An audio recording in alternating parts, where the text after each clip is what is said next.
Chapter 4. Team Beatdown versus Team Dueling Hearts. This time it was Jen's turn to be surprised by her opponent's movements. As the stat man announced the start of the match, Mike seemed to disappear, despite the fact that Jen routinely trained against the other Dueling Hearts who could move so fast as to appear practically invisible. She was unable to follow Mike's initial rush.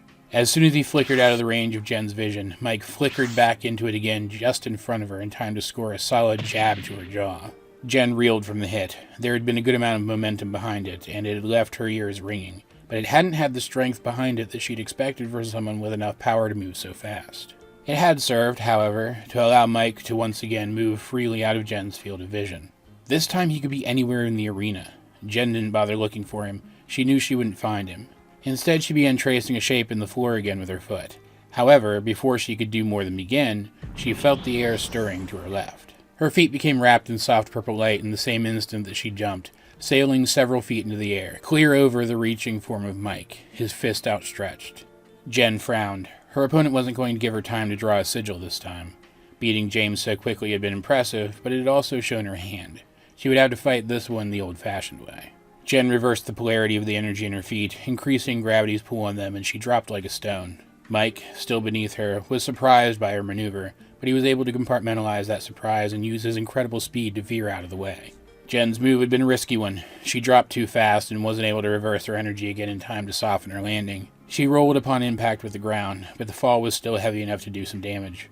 Her left knee now throbbed with pain. She could manage it, but it was going to slow her down and increase the gap between her and her opponent's speed even further. From the sidelines, Sarah, in her usual hostile way, demanded, "How is he doing that? How is he moving so fast? His legs are scrawnier than mine." She directed her question at Joe, since Mike's movements actually resembled the way that Joe had moved during her and Sarah's training. "He's not doing what I did, though," Joe thought, "that's for sure." So even though Joe didn't have an answer, she'd been wondering the same thing. She watched carefully as Mike made another high-speed lunge at Jen. As soon as he was within reach of her, he wound up and threw his heaviest punch in a downward arc in Jen's direction, and that's when Joe saw it. Energy crackled along Mike's body, from his legs to his arms. Jen managed to avoid the strike by a hair, and Mike struck the floor where she had been standing. The entire arena shook. Then, as Jen spun in place, trying to counter Mike with a kick, he shuffled back, and energy crackled along his body from his arms to his legs once again, and he was gone, leaving Jen attacking only air. "That's how," Joe told her sister, her eyes glimmering with wonder. "He's using soul energy to augment his speed and power, but he's using all of it at once for each. When he wants to move fast, he moves all of his soul energy to his legs, and when he wants to hit hard, he moves it to his hands or feet." "That's crazy," Tucker said. "I mean, yeah, I use soul energy to make my attacks stronger too, or to buff up my defense and take more hits, but you gotta divvy it up right. Nobody can just shift their entire soul around like that." "I've known of people who can," Joe told him, "to a lesser degree than this, but still. No wonder Mike seems so undertrained. He's never needed to improve his physique. He's trained his soul so well that he can more than make up for any physical weaknesses with soul energy alone." Jen noticed this too. Despite how impossible it must have seemed to her in the moment, she internalized it and moved on. She refocused all of her efforts into staying just ahead of Mike, trying to assess his movements. She didn't try to counterattack yet. She knew she wouldn't be able to. It was remarkable that she was able to keep ahead of her opponent at all, even with her power to decrease the pull of gravity on herself. But as impressive as she was showing herself to be, she was pushing herself. She would slip up eventually. Or immediately, as it turned out. As soon as the thought had crossed her mind, she misstepped, coming down too hard on her injured knee. It wasn't enough to take her out of the fight, but it was enough to give her a second's pause. Mike saw his opening, moving all of his energy to his arms and uppercutting Jen's torso. She tried to grab onto Mike's arm, but she was still thrown upward, gasping as the air left her lungs. Mike moved his soul energy back to his legs and jumped up to match Jen's height. He flipped in midair and brought his heel downward like an axe. Jen raised her hands to block as much of the impact as she could, but she was still thrown back to the ground where she bounced hard, her head spinning. Once Mike landed, he sprang back, putting some distance between himself and his opponent as the stout man began the count. Jen almost stayed down. What little semblance of a plan she had didn't have much of a chance of working anyway. But she had a stubborn streak, just like her cousins. So, at the count of 5, she stumbled back to her feet, took a deep breath, and moved her aching body into a readied stance again. Energy once again wrapped her feet, making her body lighter in preparation for her next attempt at keeping pace with her foe. "You're tough," said Mike, showing genuine appreciation for Jen's skills. "And you're infuriating," Jen told him in a tone that said that her words were ones of appreciation as well. "But I think you'll be surprised by just how much fight I have left in me, and how infuriating I can be, too." Mike smiled, and he rushed Jen again. She dodged and dodged again. It wasn't by much, but her teammates noticed that Mike's advance hadn't been as fast, and that Jen was avoiding him more easily. More surprisingly, though, was that Jen finally chose to strike back. She threw a roundhouse kick at Mike's torso, and Mike was as surprised as the spectators when he was too slow to dodge it. He was slammed hard in the gut, just as Jen had been moments before, and thrown back. But even now, he didn't move as far or as fast as he should have. "What did you do to me?" Mike asked Jen through ragged breaths. Jen smirked at him and replied, "When I grabbed your arm, and again when I reached up to block your kick, I passed a little of my energy to you. Then, the moment you started to attack again, I activated that energy, making the pull of gravity a bit stronger on you. Not as much as I could have with another of the sigils, like I used on your friend, but enough to bring your speed down to my level." Mike nodded. "You're tougher than I expected.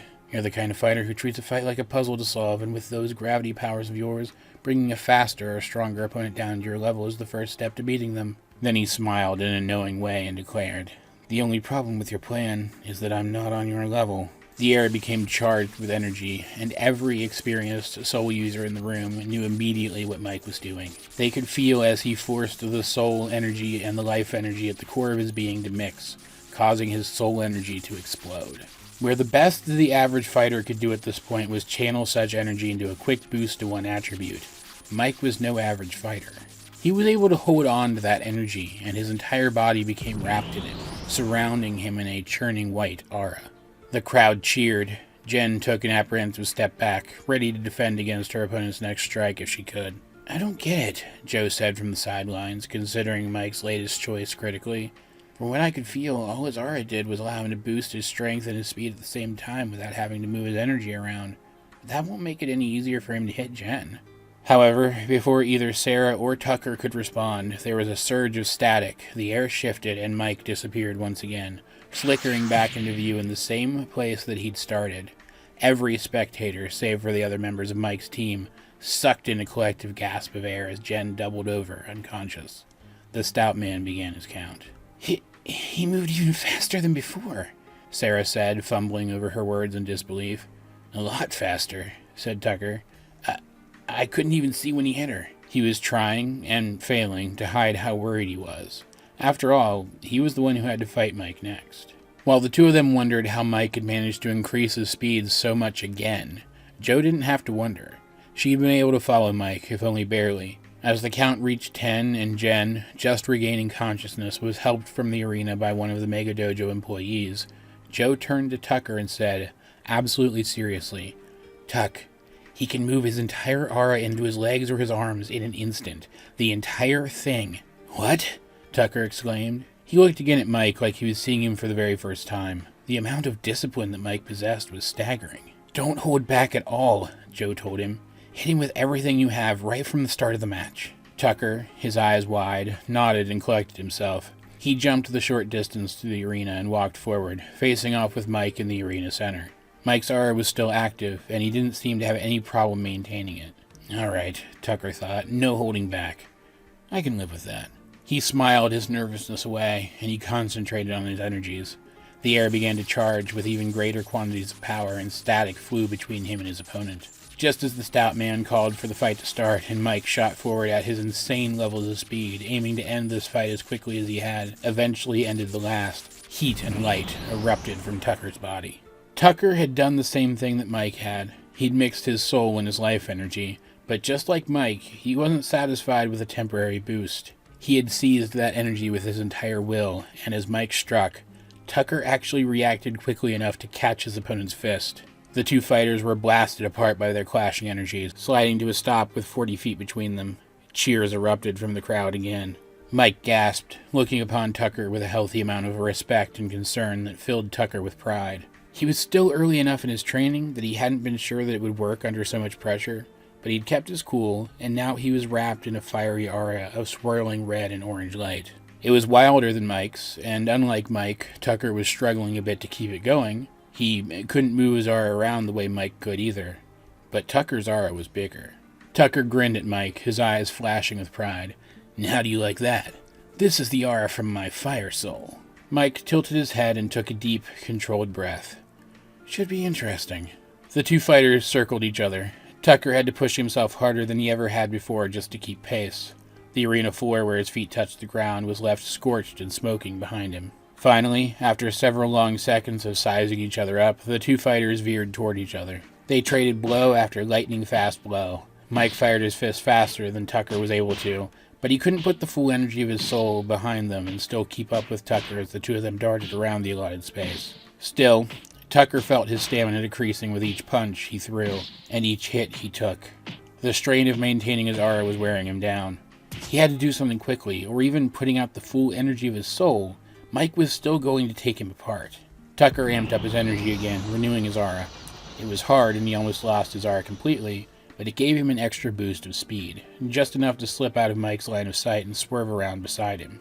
He sprung up and threw a heavy kick right at Mike's head, but Mike was able to follow his movements and, using his superior speed, he slipped past Tucker's strike and drove both of his fists into Tucker's torso. Tucker gasped, but he'd half expected this to happen. While Mike was still close, before he'd even finished attacking, Tucker brought his elbow down on Mike's left shoulder. He put everything he had into that strike, planning to take one of Mike's arms out of the equation, but just because Mike couldn't retreat, that didn't mean he couldn't defend. His aura sprang from his arms and enveloped his entire body, shielding it. Tucker still hit, and his attack still hurt, but it didn't do nearly as much damage as it might have. Meanwhile, Mike pressed his attack, undeterred by his injury. He dropped low and spun, sweeping Tucker's legs out from under him. Then he flickered out of view again. Tucker had no idea where he was or what he was planning to do. He dropped into a roll rather than fall to the ground, leaping back to his feet, but before he could even regain his footing, he was knocked violently forward. It only took him a second to realize that Mike had gotten behind him and scored another hit. Even as he flew forward, Tucker felt the air stir. Mike was circling him, preparing to strike again, but Tucker wasn't good enough at sensing the movements of the air to know where he would come from. So, acting on impulse, Tucker flared up his aura, sending it forward, stopping himself mid-air. That same moment, Mike flickered into view just ahead of him, his arm outstretched, wrapped in white light. If Tucker hadn't stopped, Mike's attack would have caught him in the side of the head. He likely would have been knocked out in an instant. Tucker dropped to the ground, hopping back up in the same instant. He threw a kick at Mike's extended torso. He expected Mike to avoid him again, but he didn't. He kept his aura in his arms and he deflected Tucker's kick, with effort, and then stepped in close, catching Tucker by surprise and hitting him square in the center of his chest. Tucker was knocked backwards. The air flew from his lungs. He huffed, gulping down new air to replace it. He held onto his aura, but only barely. But when Mike lunged at him again, he was too slow to react this time. He took one of Mike's full-power hits right to the jaw. Even with his aura up, helping to defend him, Tucker saw stars. Worst of all, though, was that he lost his concentration, his aura disappearing. He collapsed hard, and the stout man started counting. Tucker shook his head, trying to clear it. Mike stood in a ready stance several feet away in case, even after everything, Tucker got back up again. Tucker moaned. His entire body hurt. Some of the pain was new, some of it was old pain from past fights reignited. All of it was exhausting, though, enough that he almost didn't get up. He had fought hard, after all. Mike was just stronger. There was no shame in that. Then, at the count of 7, he looked over, and he saw that Mike was actually breathing hard. Even if he couldn't win, Tucker was making progress. He shook his head again. Maybe some of that good old Seeger family stubbornness was rubbing off on him. But at the count of 9, he stood up. It drained almost all of his stamina that he had left, but he forced his soul energy and his life energy to mix a third time, and his fiery aura flickered into existence around him. He charged forward. His aura flared out behind him, forcing him forward, boosting his speed. At the same moment, Mike charged forward as well. He put his entire aura into his legs for a second at the start of his advance, and then shifted it all into his right arm. Tucker raised his own right arm, and, with a moment of concentration, his aura flared brighter. Then the two fighters were right in each other's faces. They threw their punches at the same time, their fists sailing past each other, striking them in the jaw. Mike and Tucker were knocked apart. Mike managed to keep his footing even though his breathing had become even heavier. His aura flickered. He wiped a trickle of blood from his lip. Across from him, it seemed that Tucker would stay on his feet as well, but then his arms dropped to his sides and his eyes glassed over. His aura disappeared again and he fell heavily to the floor. This time he stayed down to the count of 10. Sarah was up next. Even with Mike 2 fights in and showing fatigue, the spectators all murmured collectively, wondering what she might be able to do. She was small and didn't look very fast or strong. The other Dueling Hearts, however, knew better. Tucker, despite everything, would have found the strength to keep going if he hadn't known that Sarah was more than strong enough to pick up where he had left off. Jo had been on the receiving end of her sister's cornered badger rage more than once. And Jen was convinced that Sarah was one of only a handful of people alive that it was always a bad idea to piss off. So, as Sarah made the short trip into the arena, moving with clear purpose, harsh eyes trained upon her opponent, the only person whose opinion of Sarah actually mattered, who wasn't sure that she would win, was Mike himself, and that attitude didn't do him any favors. The stout man called for the fight to start. Mike immediately moved to attack. He moved at the closest that he could muster anymore to his full speed, but Sarah was ready for him. She felt for the shifting air that signified his movements. She wasn't entirely sure where exactly he was aiming with his attack, but she knew that the attack would come from somewhere on her left. She shifted in place and twisted subtly, spinning, acting on instinct to dance around Mike's incoming strike. In the same moment, she ducked beneath Mike's outstretched arms, twisted inside his guard, and delivered a tiny elbow right into his celiac plexus with the force of a sledgehammer. Mike doubled back, but before he could even recover, Sarah pressed her attack. She launched a series of swift jabs in Mike's direction. Huffing from the loss of air, Mike managed to deflect only the first 2. He nearly toppled, lashing out one more time with all of his remaining strength. With a roll of her eyes, Sarah danced gracefully around the attack, spun once on her heel, drawing on the energy of her soul, and kicked Mike in the side of his head with everything she had. He tried to defend, but it wasn't enough. His aura dissipated and he fell to the ground, unable to stand before the count resolved. As Sarah moved to stand ready on her team's side of the arena, still completely unwinded, the stout man looked upon her with visible surprise. "The score is now tied, 2-2, he announced. "Will the Dueling Hearts be able to keep up their incredible pace, or will they lose out to the regional champions? Only time will tell." Sarah smirked, remembering the stout man's grand opening and how he had mentioned Team Beatdown by name while failing to mention the name Team Dueling Hearts at all. Now it was the opposite. So, as the third Beatdown member, the blonde young man, Jason, stepped up to fight her, Sarah decided that, stupid name or not, she was not going to let Team Dueling Hearts down. She was going to make sure that she won this thing, that people would never forget them.